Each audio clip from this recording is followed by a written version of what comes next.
वकार साहब, मैं आपके पास में आऊंगा सर। इस भीड़ तंत्र का मुझे जवाब चाहिए, अगर आप दे पाए वकार साहब। भीड़ पत्थरबाजी भी कर रही है, भीड़ जब बीएमसी के लोग पहुंचते हैं तो उनके ऊपर भी पत्थरबाजी कर रही है। नहीं, बिल्कुल जवाब देने ही आया हूं जी। आपके हिसाब से धारावी में जो लोग इकट्ठा हुए उसको भीड़ तंत्र कहा जाएगा जी, और जो शिमला में और मंडी में इकट्ठा हुए उसको क्या कहा जाएगा? अनंत्यागी तंत्र। मारपीट हो गई शिमला में क्या सर? क्या कहा जाएगा? शिमला में क्या किसी रिपोर्टर को पिटते देखा आपने? अरे बात सुनो पहले पूरी, उसके बाद में मेरी बात का जवाब। हिंदुस्तान में जो सरकारी पार्क हैं, सरकारों के जो पार्क बने हुए हैं उसमें 70% में जो मंदिर बने हुए हैं वो सब अवैध हैं। उस पर कोई एक्शन होता है? सड़कों पे कब्जा करके डालिए आसिम वकार साहब, तुम बह दो। अरे एक सेकंड सर, आसिम वकार साहब, सेकुलर की बात, अगर आपको लगता है कि चीजें अवैध हैं, बताइए, डालिए एप्लीकेशन, कोर्ट जाइए, डिमोलिश कराइए। बात करने के नहीं तो मंदिरों को अवैध बताने के लिए उनके जवाब के बाद मैं आपकी बात में आ जाऊंगा सर, एक एक करके बात करेंगे। जी आसिम वकार। नहीं, मुझे बात करने के लिए बुलाया है या सिर्फ सुनने के लिए बुलाया है? जो करने के लिए बुलाया मैं वही काम कर लूंगा सर। बाकी मेहमानों को रोक करके मैं वापस आपके पास इसीलिए आया हूं। जो सरकारी पार्क हैं हिंदुस्तान में, जो सरकारी पार्क हैं उनमें 70% में जो मंदिर बने हुए हैं वो अवैध हैं। वो सरकार ने मंदिर के लिए अलाट नहीं किए हैं, वो पार्क हैं बच्चों के खेलने के लिए, उसमें मंदिर बना दिया आपने। जितने थाने हैं उन थानों के बाहर जो मंदिर बना दिए हैं वो भी देखिए वैसे ही हैं। सड़कों पे कब्जा करके मंदिर बना दिए गए वो भी अवैध हैं। लेकिन हम लोग कोई सवाल नहीं उठाते हैं। ठीक है, धर्म है, धर्म की बात है। अब इस बात में मैं आपके साथ खड़ा हूं। क्योंकि एक सेकंड, अच्छा चलिए अपनी बात पूरी कीजिए आप। ठीक, शुक्रिया आपका, बहुत शुक्रिया आपका कि आप मेरे साथ खड़े हुए। एक ईमानदार पत्रकार की पहचान है कि आपने सच्चाई का साथ दिया।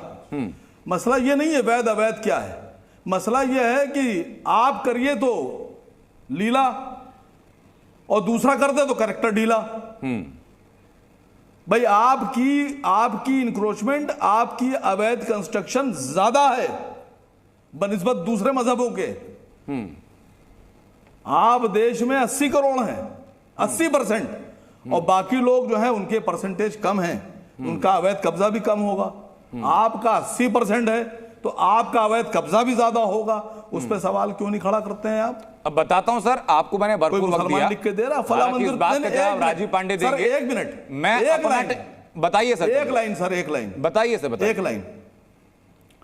किसी मुसलमान ने कभी ये लिख के कहा कि साहब फला सड़क पर मंदिर बना हुआ है वो अवैध है, उसको तोड़िए, या फला पार्क में जो मंदिर बना है वो अवैध है, वो तोड़िए? कभी किसी मुसलमान ने एप्लीकेशन दी? अगर दी हो तो बताइए मुझे। वक्फ बोर्ड दावा ठोक देता है सर, इंसान बनिए। वक्फ बोर्ड सर मंदिरों पर, शमशान घाट पर दावा ठोक देता है कि हमारे हैं, एप्लीकेशन की जरूरत नहीं पड़ती। नहीं, वक्फ बोर्ड भी सरकार का है। सुनिए सर, सुनिए, वक्फ बोर्ड एक सरकारी विभाग है। हाँ, जिसमें मिनिस्टर, जिसके चेयरमैन सरकार अपॉइंट करती है। कोई मस्जिद की कमेटी अपॉइंट नहीं करती है। चलिए आसिम वकार साहब, फिर एक छोटा जवाब और दीजिए। अगर वक्फ बोर्ड अगर किसी की संपत्ति पर दावा ठोक दे, जवाबदेही मुख्यमंत्रियों से कीजिए। साहब, वक्फ बोर्ड किसी की संपत्ति पर दावा ठोक दे, सुनवाई कहां होगी?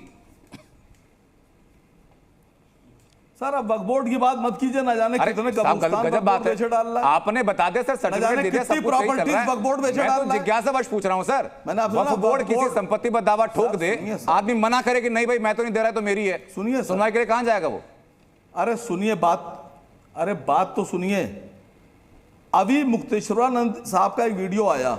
अरे सर, अभी सर आप सबसे सवाल कीजिएगा आसिम वकार साहब। अरे बहुत अच्छी बात सर, मेरे सवाल का जवाब दे दीजिए। सुनिए तो सर, मैं कह रहा हूं सर, अगर वक्फ बोर्ड कहीं दावा ठोक देता है, जैसे कि अभी दिल्ली में 6 मंदिरों पर शमशान घाट पर दावा ठोक दिया, अब वो कह रहे हैं कि साहब हमारी तो संपत्ति, हम तो नहीं देंगे, तो अगर उनको सुनवाई के लिए जाना हो तो कहां जाए? मामला नहीं, वो नहीं, वो अवैध का नहीं है, वो कब्जे का है। वक्फ बोर्ड कह रहा जमीन मेरी है, मंदिर का जो ट्रस्ट है वो कहे मेरी है, जाके मुकदमा लड़िए। अरे वही तो कह रहा हूं सर, मुकदमा कहां लड़ा जाता है? मुसलमान कहां से आ गए? सर मैंने, देखिए पहली बात आसिम वकार साहब, मैंने अपने किसी भी बात में ये नहीं कहा कि मुसलमानों ने जाकर के गणेश विसर्जन की यात्रा पर जाकर पत्थरबाजी कर दी। मैंने इस्लाम धर्म को या किसी भी धर्म को कभी नहीं जिम्मेदार करेंगे मुसलमान। या गलत नहीं ठहराया। अराजक तत्व हैं, भीड़ तंत्र है, उसको वैसे देखा भी जाएगा सर, बोला भी जाएगा। आपसे Z News.